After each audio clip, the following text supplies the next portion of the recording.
Welcome back to Press Review In-Depth.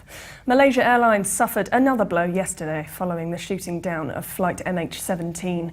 Commentators are now predicting a rise in hostility between Russia and the West. Furious Russian leaders have accused President Obama of driving relations between the two countries back to the 1980s and threatened to boost military spending as a result of fresh military spending in Ukraine. Let's see what the press is saying.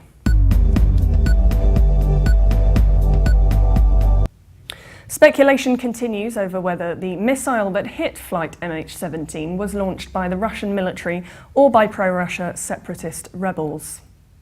An article in the Wall Street Journal quotes a White House statement which says this incident occurred in the context of a crisis in Ukraine that is fueled by Russian support for the separatists, including through arms, material and training. Meanwhile, in a tersely worded statement, the Ukrainian embassy in Kuala Lumpur blamed the downing on pro-Russian terrorists and said the airliner was attacked with a Russian-made weapon, adding that there were no Ukrainian military aircraft flying in the area at the time. The article says for months Ukrainian forces have been trying to subdue pro-Russia separatists who seized towns across eastern regions in April and declared an independent republic. The fighting escalated this week then when Ukrainian authorities reported that one of their military cargo planes and one of their military fighter jets had been downed in the area. The article adds if a passenger jet was shot down over Ukraine, attackers would have had to use a sophisticated surface-to-air missile system, not the shoulder-fired weapons that the separatists say they possess and are easier to use. And an article in the Moscow Times says US officials threaten severe consequences for Russia over crash.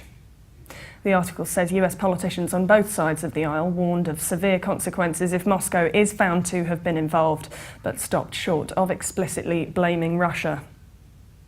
The article adds notably the rebels from the self-proclaimed Donetsk People's Republic tweeted on June the 29th that they had taken possession of a Buk missile system procured from a captured Ukrainian military base. This missile system can reach targets as high as 18,000 meters, but the tweet was later removed. White House spokesman Josh Earnest said the crash offered an opportunity for Russia to play a constructive role in de-escalating this conflict. He said they could shut down the border and prevent the transfer of heavy weapons and material to separatists.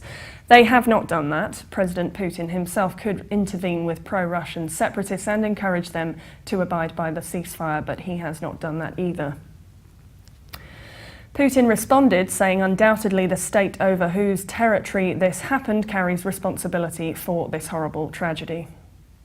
And Ukraine's President Petro Poroshenko referred to the crash as an act of terror, saying this is not an incident, not a catastrophe, but a terrorist act. And now we're joined by Dmitry Kucera, political analyst at Russian news agency RIA Novosti. Thank you for joining us, Dmitry. Thank you. Hello. So the shooting down of the Malaysian Airlines Flight MH17 has brought a neutral country into the conflict between Russia and the West over the Ukraine, and some commentators are now saying that the Ukraine crisis has become a global crisis. Do you think this could bring about what people are calling a new Cold War? A Cold War is something very ideological, and my answer is yes. Because when several personalities in politics and especially in media have pronounced Russia guilty before the first fact about who downed the plane has appeared, that means a lot. Shall we say they were too hasty about that? That's ideology, that's mindless bickering and accusations when what's necessary is to find what happened. And there have been claims also in Russia today that the flight was mistaken for a plane carrying President Putin, and in fact both planes have similar designs of red, white and blue. Could there be any truth in this, do you think? I think no. That's one of usual numerous versions of the event, which always spring up in absence of real facts. Putin's flight was going several hundred miles to the north of that incident, and Putin was going through Belarus east, while the Ukrainian, when the Malaysian plane was going to south across Ukraine. So, and there was a difference about 1 hour and something between them. So that was a very far-fetched idea that somebody could mistake one flight for another. And so you believe that this is, in fact, mere speculation?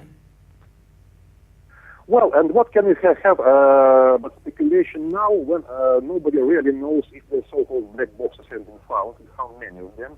There should be 12 all in all. When nobody really knows anything but some strange facts about behavior of Ukrainian traffic controllers, which is not completely true.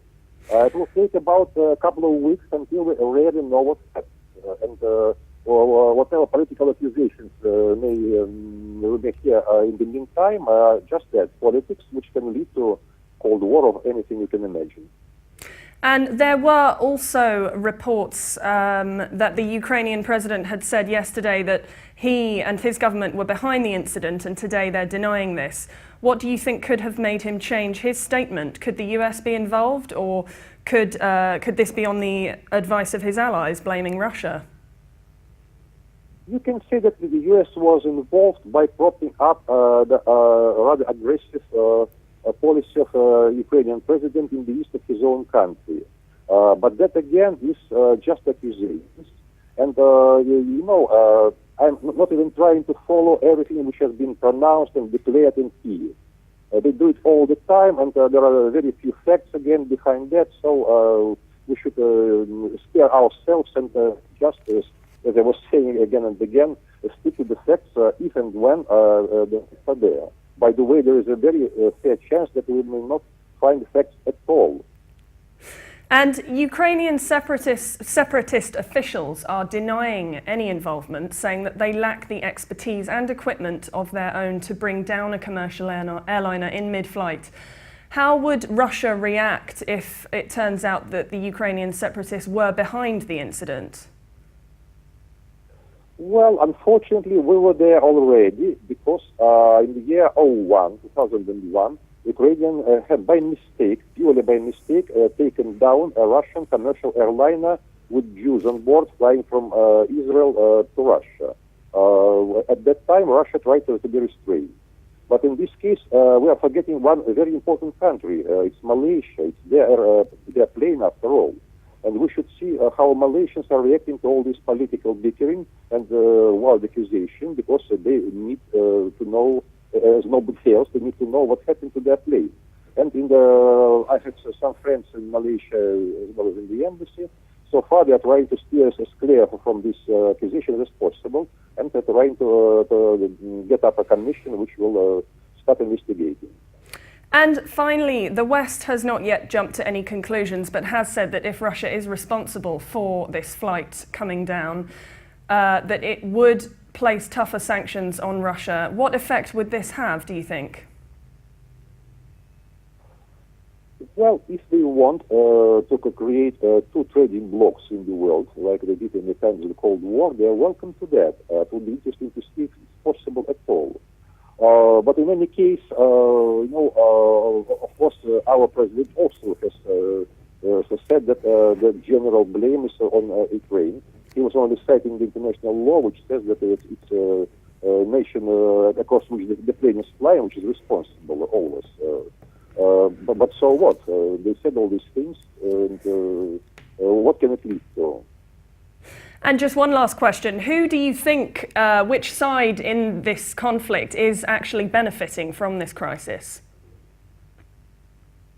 I'm afraid that no one is benefiting from this crisis because, well, for Russia, it's, of course, it's a very unpleasant incident, and we had to stop our flight across Ukraine, and we are tired of hearing these idiotic ideas about the blame is on us, whatever anybody in the world has done. Ukraine, of course, is in a shambles. It was in shambles even before that, but it's a great disaster for them in any case. Europe and America, nobody profits from that.